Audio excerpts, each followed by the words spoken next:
live from my car. Just a quick hi, hello, and introduction for my guest today on Anything But Politics. Tell you about that in just a second. In case you missed it, got a couple of live shows coming up, and the one I want you to think about now is Mark Giangreco, that handsome, legendary sportscaster, the guy you saw on NBC5 for years in Chicago and ABC7 for years until he was ignominiously fired. Now I'm a guy that knows something about firing.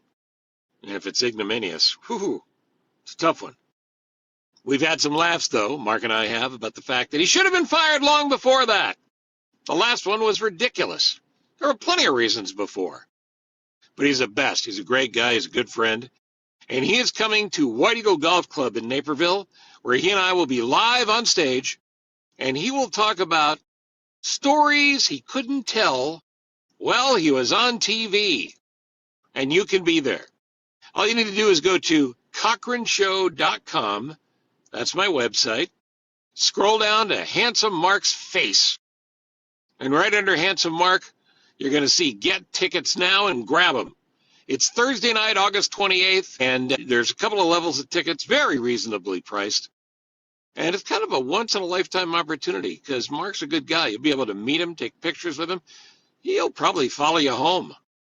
Again, that's Mark Giangreco. Things and stories he couldn't say on TV. The title's a little rough. We're working on it. But we hope to see you there. White Eagle Golf Club in Naperville, Thursday, August 28th, 7 o'clock. A good time to be had by all. For tickets, go to Cochran Show. Scroll down to the story of the event. See Mark Giangreco's face, and then see it for real when you come out live. Just click on the button that says Get Tickets Now. All right, today's guest, very funny dude, Paul Mecurio. He wrote for Jon Stewart on The Daily Show, and he's worked with Stephen Colbert for years when he's not on the road doing his own stuff.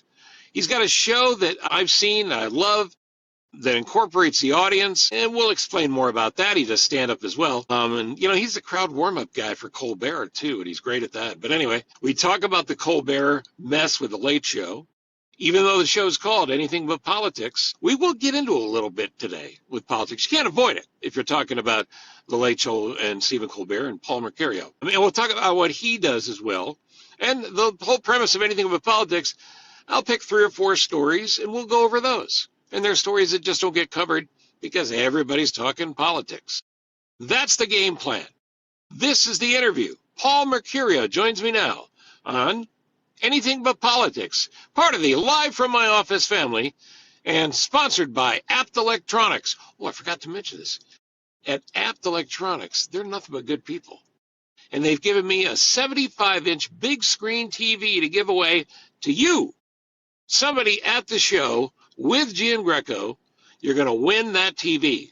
A 75-inch Samsung from Apt Electronics. All you got to do is show up, and somebody that night will win. How will they win? I don't know. I'll figure that out before we start.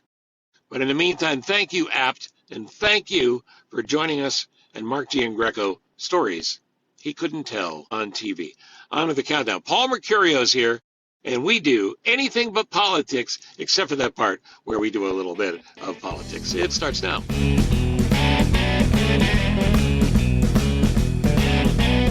Welcome again to Anything But Politics, because we all need a break. That's right, once a week we take a break, and the Live from My Office family, not just me, there's a couple other guys, do Anything But Politics. And I'm happy to welcome my friend Paul Mecurio here. Paul, you know Paul from a long time in late night now, including the Colbert, I don't even know what to call it at this point, the Colbert insurrection. But we'll get to that. But let me catch up with you first. First, thanks for doing this, and how are you? I'm great, buddy. It's great to see you again. It's always fun being on. I'm doing good. Summer's good. Just kind of chilling a little bit up in Connecticut, hanging out. Going to go see my 97, soon to be 98-year-old mother, who is still going like That's some Robo. good genes, man. I don't know, man. All she did was drink coffee and eat cheese and mortadella, which is basically, that's Wow. like a more. And I was thinking about this the other day because she wanted me to bring her some. I'm like, somebody looked at bologna and said, "Hey, this is too healthy. What could we do to make it really heart attack level Hey, Giuseppe, let's put some fat in it. Oh my God, that's a brilliant. Like, Exactly. it's like, how do you Exactly. make that thing worse? But she just, it's her thing, man. You know what I think it is? Like, we could never have potato chips. Like, we never had a lot of processed food and stuff. You're not gonna eat that junk. You're not gonna eat junk food. So when you ate like good, like, pasta and whatever and bread, but it wasn't like junk. And I think that's part of it. And Somebody put some heat to it, took it out of the refrigerator or the pantry, and cooked up the something. pantry. And then we made the gravy. The Italians, real Yeah, Italians call it the gravy, the that's right. gravy. Yeah, that's right. And then By the way, what you do real dip it. Italians call gravy at Thanksgiving? That brown shit. Pass the brown shit. Well, this is an interesting thing too. How old was your dad passed? Yeah, he How old was was he? 64 when he passed. So Yeah. we're in the same spot.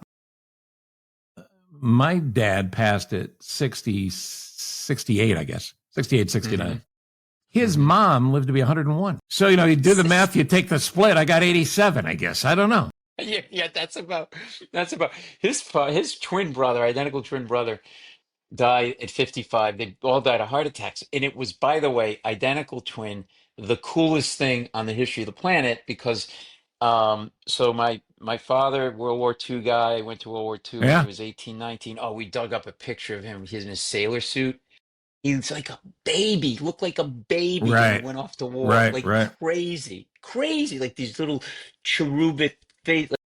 So my uncle Benny moves to California in like the 50s and makes a lot of money, different like, restaurant, bar, this liquor store, blah, blah, blah, this and that. And he becomes Hollywood. So my father's this blue collar guy, Pontiac Bonneville, Budweiser's, put floors in for a living. My uncle Benny would come back twice a year, once in the summer, and he hated to fly and he only drove powder blue Eldorado My Cadillacs, white God. convertible. Oh Back my to the God. old neighborhood. He's lucky he lived. I know, exactly. So he would drive it to Detroit because he had a guy in Detroit who got him a deal, and he would trade in his car for a new car and then drive it. But he dressed like Elvis. He had mutton chops, horseshoe diamond pinky ring, Wow. and filterless cigarettes, the Camels, and the tumbler of scotch. So it was like but he looked exactly like my father. So it was like someone took my father and sent him into a room and dressed him, and he came out, and it was the cool version of my father. I Right. was completely. I look back. This guy had four kids, so it's him, his wife, four kids staying at a Holiday Inn, and me. I would stay with them for 2 weeks because I Wow. couldn't. I couldn't, and I remember just sitting in the pool. My uncle was sitting on the deck, with a drink or whatever, and I was just staring at him like every move, every day. I was like, what a pain in the ass I was, but it was the coolest thing Right. ever. And he was like the other version of my father. And they had old pictures of, like, they had the little knickers, like the Italian family picture with the father with his, Sure. like, and they had to put a handkerchief. They dressed him exactly the same, but had a handkerchief in my father's one of the pockets, so that even the family could tell who was Benny and who was Wow. Even at my that father. point. Yeah, even at that point, yeah, it was Yeah. crazy. I had an Uncle Dana. He was the youngest brother to my father, who was a complete lunatic. But I remember one of the reasons I loved making people laugh is because he was always funny. Now, Yeah, his backstory was I don't ever remember him working, but he drove to Mexico and Canada a lot, and he always had money. So once I got on the air, I said, listen, when the black cars roll up in front of your house and take you away and you get one call me and give me the first interview before you call an attorney. And he lived to be 94, 94, it's 95. amazing. There Just was someone loved here, life, loved life. one of these like just full of life, Yeah, set life of the party, right? My uncle, my uncle was a barber. I would go. You could always tell if my uncle was in a bad mood based on my haircut because he was in a bad mood. He didn't give a shit. He just butchered the shit out of me because it was free and he wanted me to get out of the chair. And then, like, I didn't know what was going on. So my uncle, a guy would come in and they'd shake hands and then they go in the back room. Then they come out of the back room and they'd shake hands again. And there was like a little piece of paper in one hand and money in the other. And he was booking numbers out of the back. sure was. And Yeah. and I didn't realize it. And then years later, his son, my cousin Bobby, started booking numbers. but he was like right out of like he's getting central casting, standing on the street corner with the tight white pants Yeah. and the white light, and Yeah. his legs are always moving like, hey, how you doing? How you doing? Like he's got a live snake in his pants. And he had a guy for everything, not just his car, right? He had a guy for everything. And he had it. So my parents had a furniture business. We had a family furniture, and he came in one night. One day, my mother's name is Tina. He goes, "Hey, Auntie Tina, I'm in your business now." He goes, "What?" She goes, "What do you mean?" He goes, "I'm selling mattresses." Because he always had a thing. They Right. always got a thing, right? Right. I go, "What do you mean?" He goes, "She goes, Bobby, what do you know about mattresses?" He goes, "What's to know?" He goes, "I was at the dump the other day. I saw this big pile of mattresses. I'm like, look at these fucking things. They're just sitting here." So he goes, I rented a truck and I took like 20 of them. I know this Chinese guy. I had him recover them. I'm selling them for like $400 a mattress. I probably all in for my mother's like, you're out of your mind. Then there was like, it was opposite ends of the spectrum in my family. So there was like this sort of, a little bit of crime is okay part of the Yeah. family. Yeah. Yeah. Yeah. And then there was my Uncle John, who was brilliant. He was literally they could only afford to send one. There were five kids in my mother's family. My grandparents, born in Italy, came here on both sides, my father and my mother. So they could only afford to send one kid. So it was like the Sophie choice thing. So clearly it was going to be Uncle John because it was going to be wasted on him because he was the Sure. brilliant. The other ones Sure. are like half whatever, half a brain. So they send him to Georgetown Dentistry School. He's a dentist. He was so brilliant that as a student, he was actually teaching at the school already. But he was this psycho crazy hair. He'd walk around, one of these guys like thinking about like he knew the history of calculus, but to the point where like, but he'd forget to dress himself properly. So he'd go out and his like pants were undone and his shirt tail sticking out of his zipper. And my mother would see him in the supermarket and like revert back to being the kid and like dressing, Johnny, look at you. But he was crazy, had crazy hair and he was racist. Like he hated, he just thought all black people were like terrible. Like, and he would smoke Viceroys and he would smoke like incessantly, nonstop. And he would smoke while he worked on you in the chair. So one day he puts me in the chair and he puts the bib on.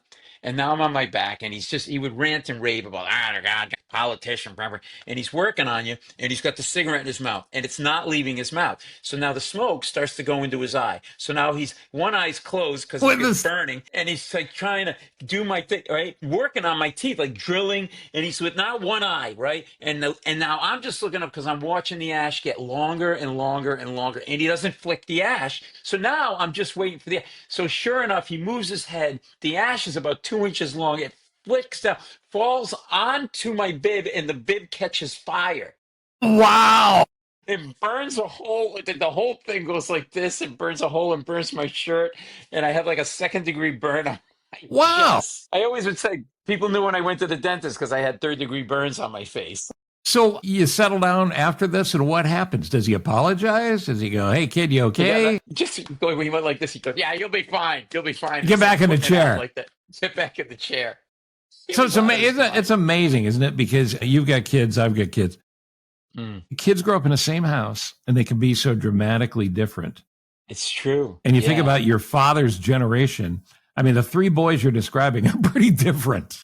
Oh my God. They were like, it was just insane. And then we would have these big family Italian dinners at my uncle Archie. He was the barber. He was the one that ran numbers. And so my uncle John would be there. And then my cousin Bobby, the guy that was, doing his thing and selling mattresses and this and that. And they'd start arguing. And they'd be, Bobby, you're a bum. You don't do anything.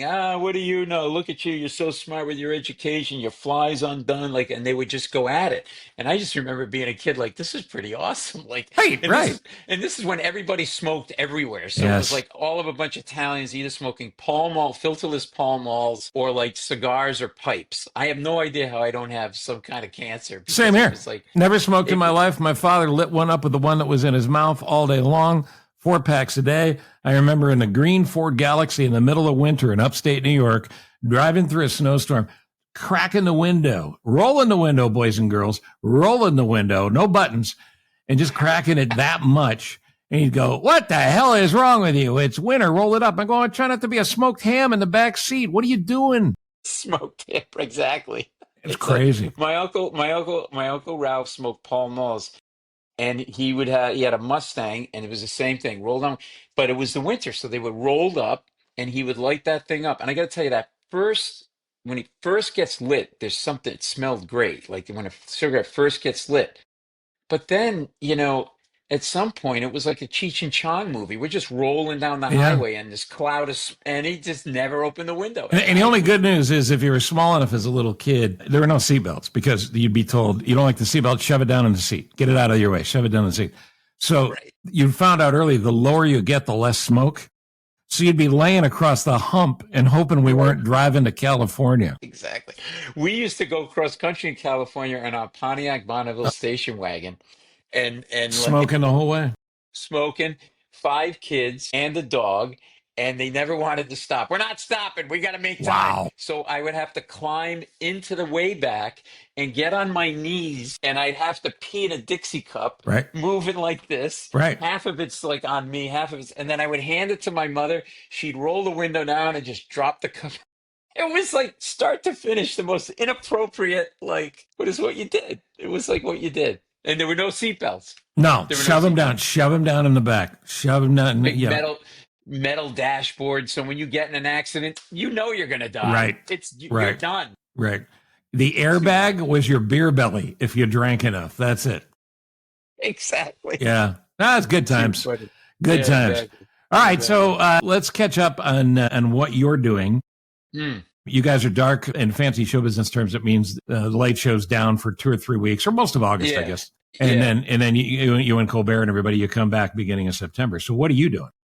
I'm doing, my stand-up, and I'm doing my Broadway, off-Broadway show, Permission to Speak, that we talked about on your show before, and I brought to Chicago, and we're, doing it on tour, and we're doing it online now, called Permission to Speak Online. So it's on, people can go to Patreon if they want to, support it or whatever. Just permission to speak. Just search it for, yeah. Okay. Patreon.com/permission to speak, and people can check out their clips and online shows that we recorded that are on my YouTube channel, and it's been really fun. And the show is, for people not heard about it, it's kind of born out of my stand-up and just starting, riffing with people and talking to them in the crowd a little bit, and but between jokes, kind of stuff we do, and then just asking that second, third, and fourth question and getting these amazing stories from people. And some people saw me doing it and thought they were plants, and they're like, that could be a show. And the premise is that we're sort of disconnected and divisive, but if we get together and share stories in this kind of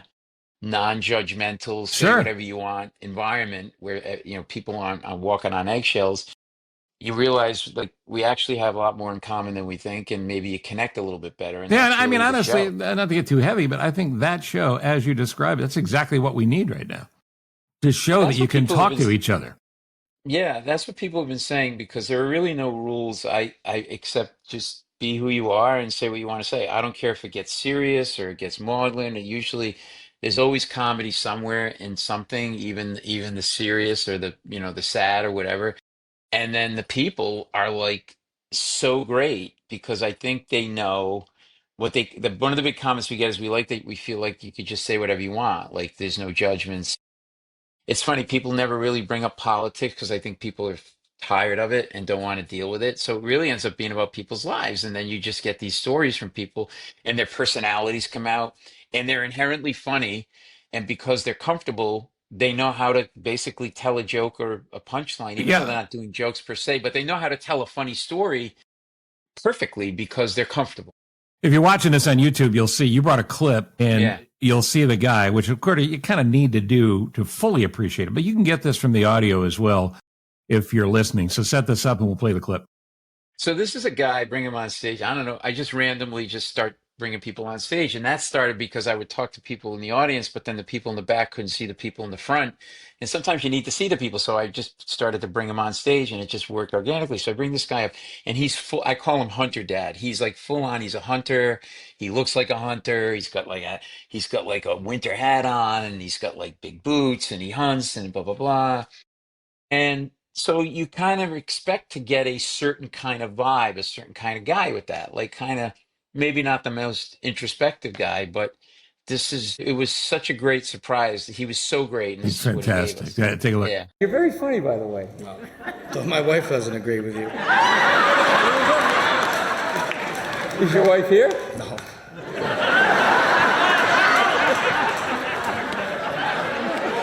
What's the hardest thing about being a parent? Always thinking you made mistakes, probably. I know, But right? you have to make mistakes, I think. You think so? That's how you become a better person. That's great. I've made mistakes. We all make mistakes. That's literally the definition My son's of here. a human. Alex, did I make mistakes? At least one, right? You know what I love about that guy? I love everything about that guy. But you know what I love about that guy is he doesn't want to go home because there's trouble at home. But when he says, whether it's with you on stage or anywhere, everybody that knows that guy knows, well, he doesn't talk much, but when he does, it's always good. It's always good. Yeah. And, how big was he? He looked like he's about 6'4". He was big. He was like 6'4", and I brought him up, and I brought another guy up, and the other guy. I have this clip too. Another time I come on, we'll play it, but I'll tell you anyway. So I bring this other, and this guy's like a wiry guy with long blonde hair and a baseball cap. So it's totally like he looks like Trailer Park, right? And I go, "What do you do?" And he's like kind of a dude, like, "Hey man, you know." And I said, "The guy, what do you do?" He goes, "Well, I put in sprinkler systems, on for you put them right into the lawn of Yeah, people's right. houses." And I go, "You look like," I go, "You look like you smoke weed." He goes, "Oh yeah." I go, "You ever get really high and not dig deep enough?" And the pipes are too shallow and you have to redo it. He goes, all the time. And the place goes crazy. Of course. So he's with this guy that we just talked about and saw, Hunter Dad.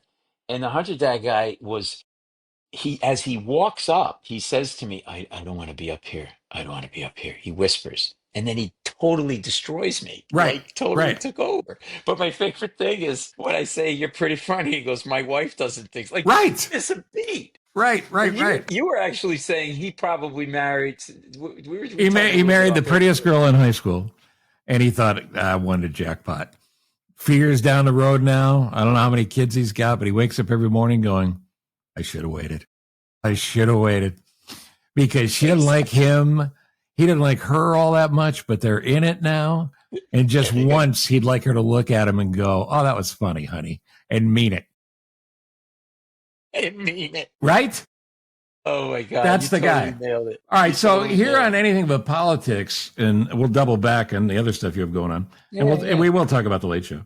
But here on Anything But Politics, I like to pick stories that are not getting covered because everybody's talking about the dumb things Trump says and there's responses from the Democrats. And, a lot of news goes under the radar and you don't see it. So I love this story and it kind of ties into what we're talking about. Here's the headline.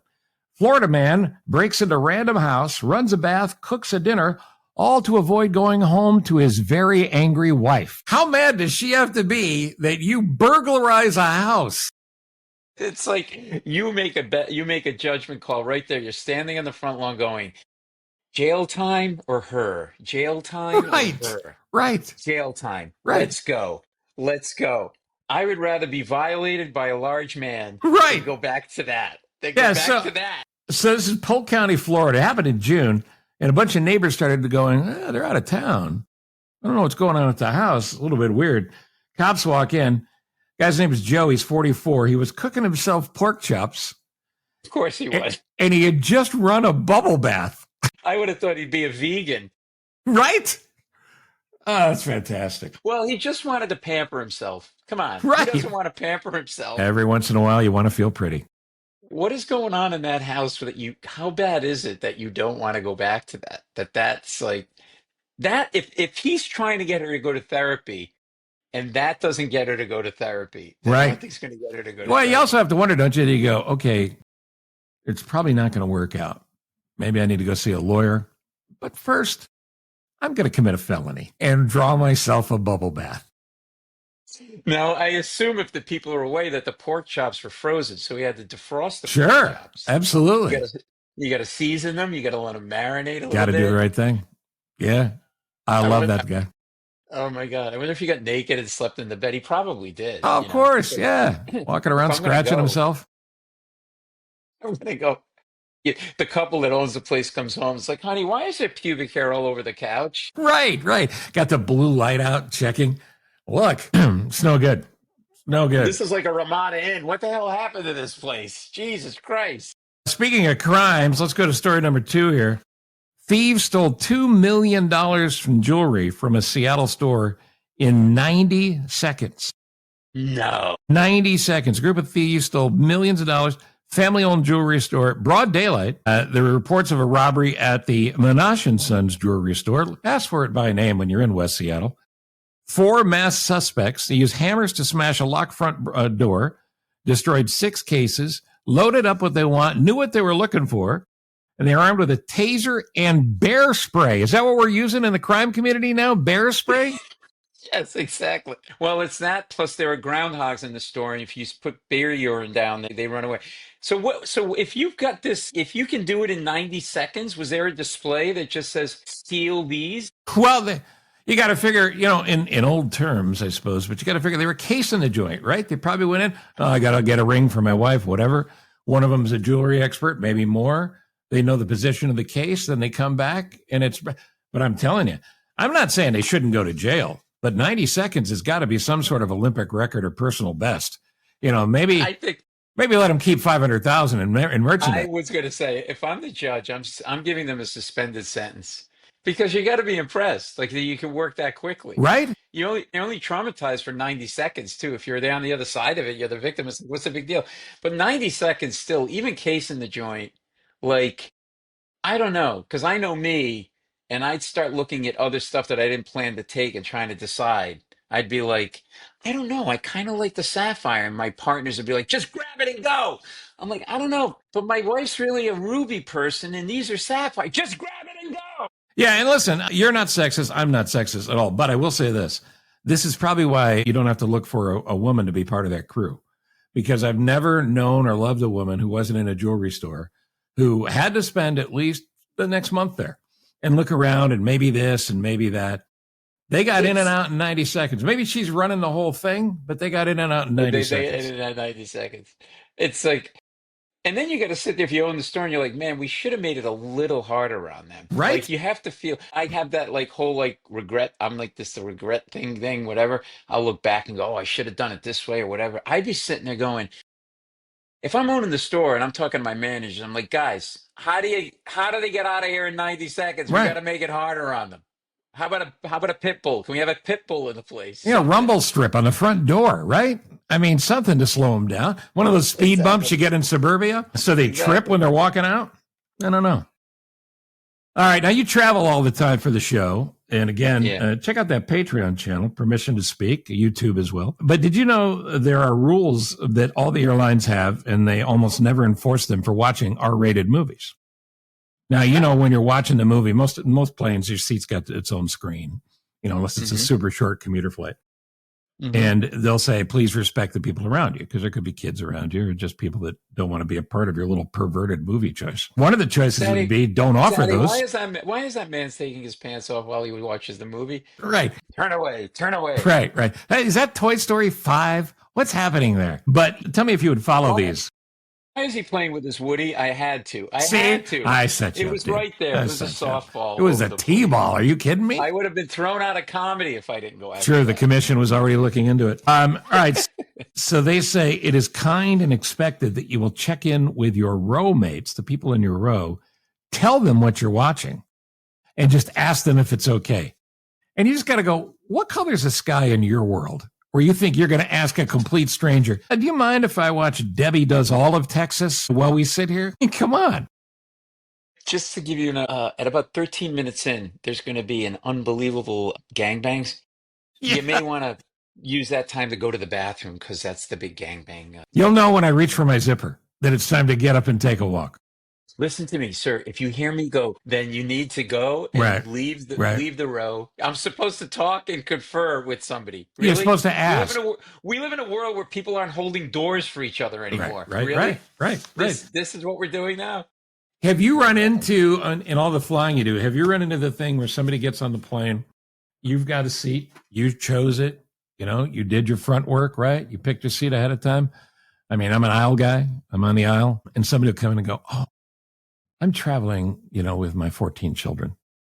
I was wondering if you could move to 37B or something like that. And then you got to look like, feel like you're the bad guy for a second. And I did it a couple times back in the day. Nah, not anymore.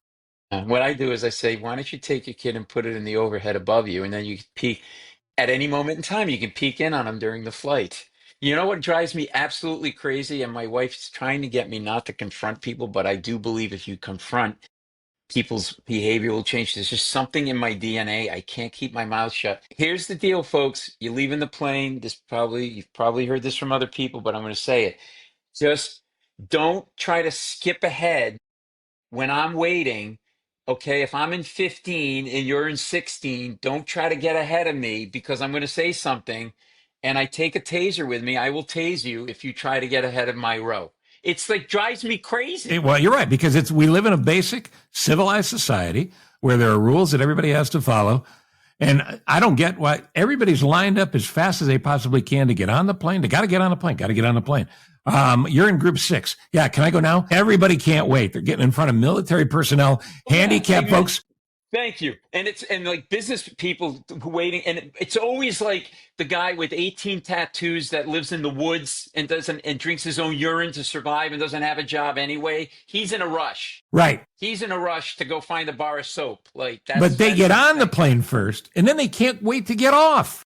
Exactly. How does that make sense? I don't know. Well, they got on first because they're worried that all the snacks are going to get given away, and that's the only way they eat.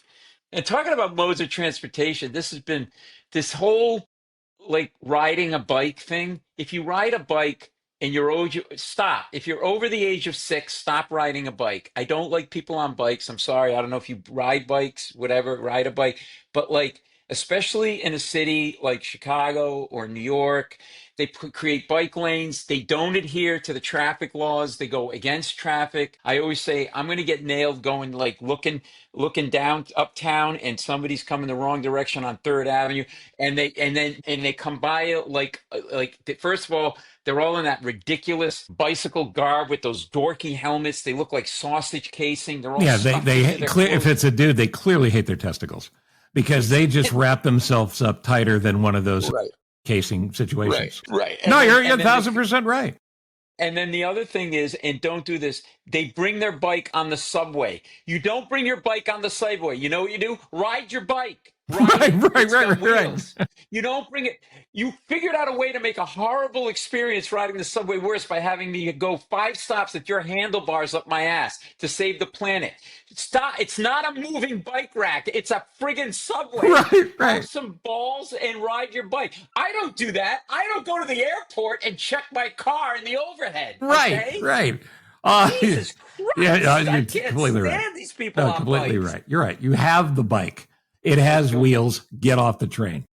It's like ridiculous. I had a guy come on with one of those motorized bikes. I shot him in the head. On the subway. Well, you know what? No judge will convict you. No judge will convict you. Your Honor, please, dismissed. You know, what you're talking about, it happened to me where I pulled in and I'm going to turn right on red, which was perfectly legal. I look both ways. And when I go to make the turn, a bike messenger, and you know, these are the guys who come down the center lane in between 2 cars. And, you know, it's a stunt show for them. I go to make the right turn. The guy runs into my car. I got hit by a bike. I didn't hit the biker. The bike hit me.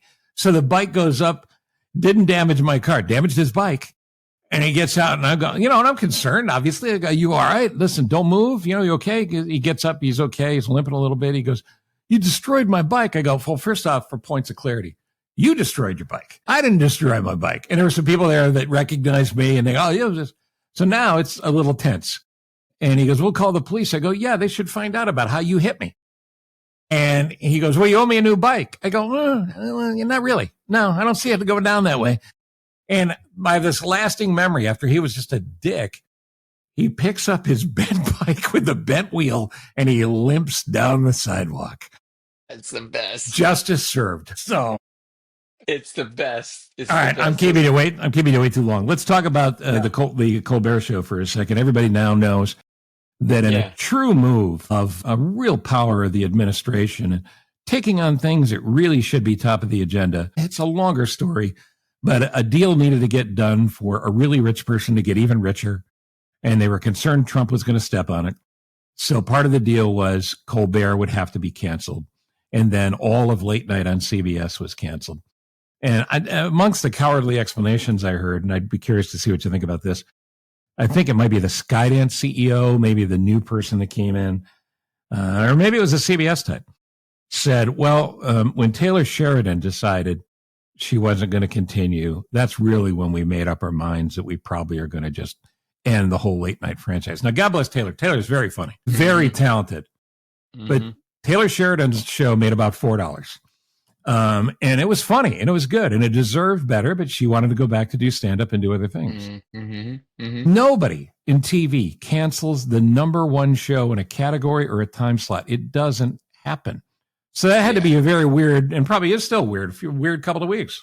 Yeah, it's like, there's something going on, and this is just me talking personally. I don't talk for CBS or the show or whatever, but it's like you just said it. Even though late night's not what it used to be, like, Johnny Carson had 15 million viewers. Everything's watered down because of, digital and streaming and this and that. It's still the number one show in late night. Our numbers are trending up. And it did definitely like come as a surprise.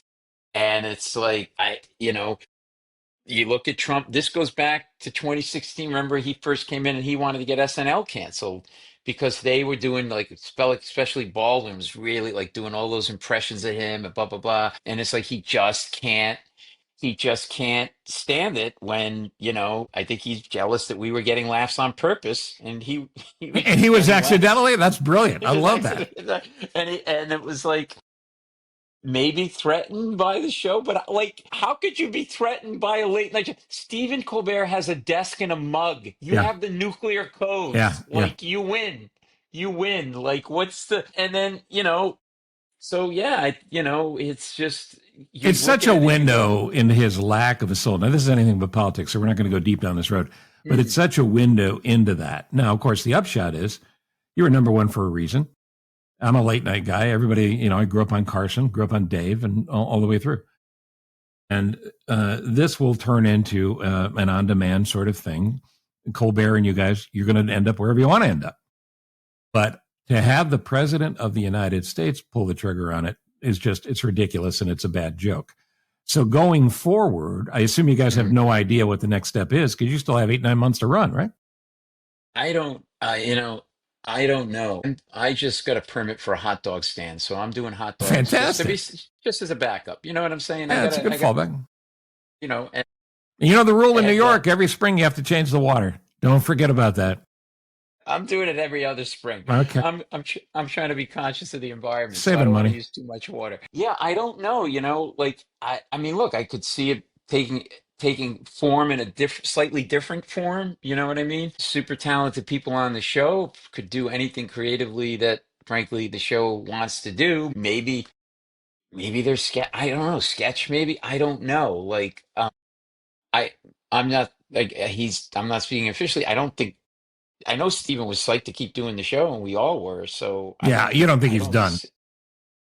I mean, that's just my gut. I don't have anything official on it, but it's like, it's like when you see something like this and it's a cancellation, and it's weird because Trump usually only cancels things after he doesn't pay for them. And so like what? So there's a new thing that happens every day in your life. And I mean, look, I used to do M&A deals, merger and acquisitions. That's kind of what that's your lawyer life? Lawyer, banker. Yeah. So I understood that there was sort of a lot at stake. It was an $8 billion deal. And so I don't know, it's a weird thing and it's a weird time. And I feel like,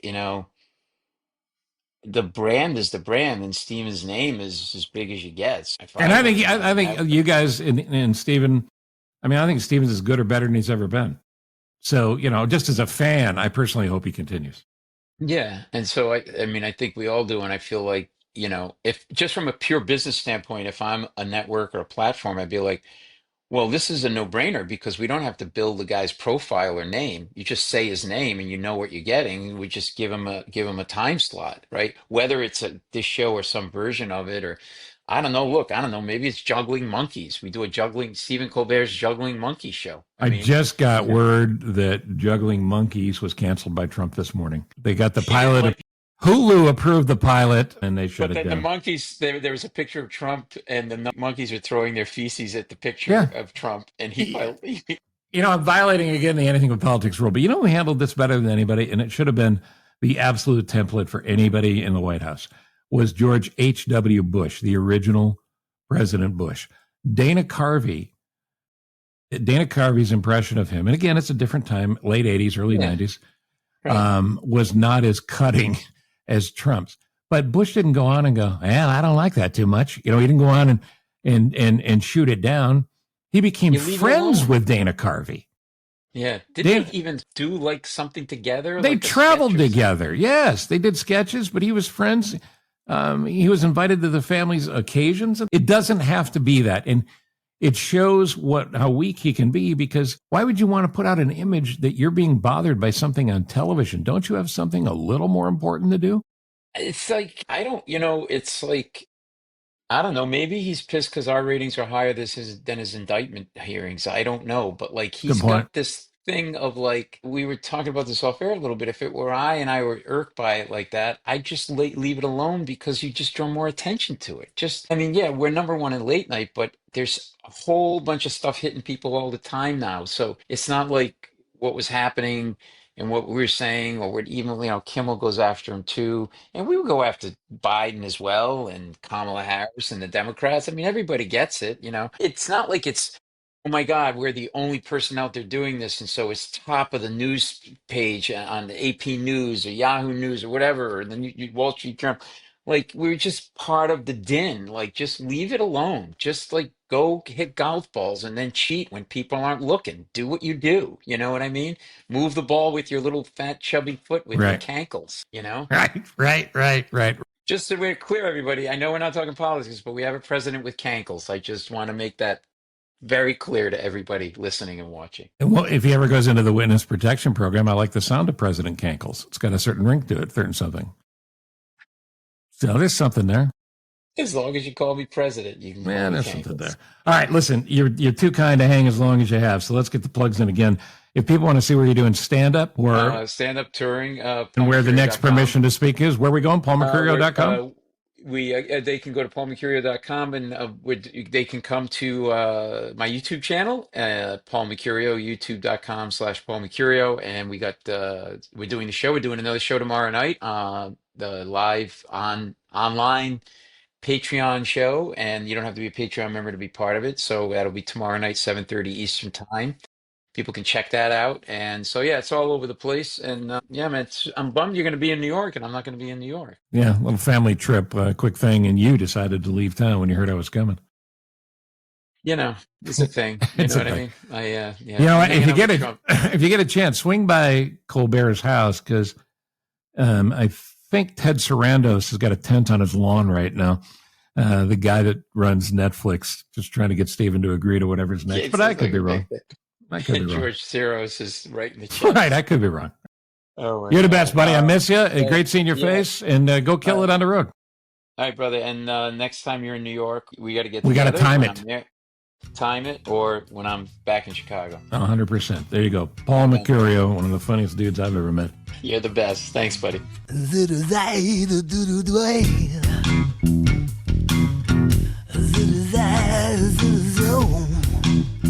I told you, funny dude. PaulMercurio.com for everything he's up to, or follow him on social media. And my guess is we'll get closer to the end of the year, could be before, and we'll know what Colbert is doing. And I certainly don't think he's just going to go home and roll around in his money. He could. He has a lot of it. But I hope you enjoyed that. And Paul is always great. Again, Mark Giangreco live on stage with me Thursday night, August 28th, 7 p.m. at the beautiful White Eagle Golf Club in Naperville. How do you get tickets? I'm glad you asked. Go to CochranShow.com, scroll down to see Mark's face and information on the show, and then click Get Tickets Now. And you'll be able to, get tickets now. I'm looking forward to seeing you there. Thanks for listening. And Mark will be the guest when he joins me later this week, the next time we get together, on a regular edition of Live from My Office. Again, always sponsored by Apt Electronics. Thank you for listening or watching on our YouTube channel. I'm Steve Cochran. You're probably clear who you are. Thank you, Ross Cochran, for producing this, and good night, or good afternoon. or good morning. It's an on-demand world. You know.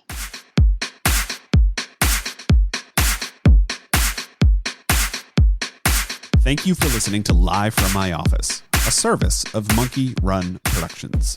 All rights reserved. The podcast is hosted by Steve Cochran, and it's mixed, edited, and produced by me, Ross Cochran. Steve is available for corporate speaking gigs. He would love to MC your event, and occasionally, he's funny. Thank you for listening. Head to cochranshow.com for more.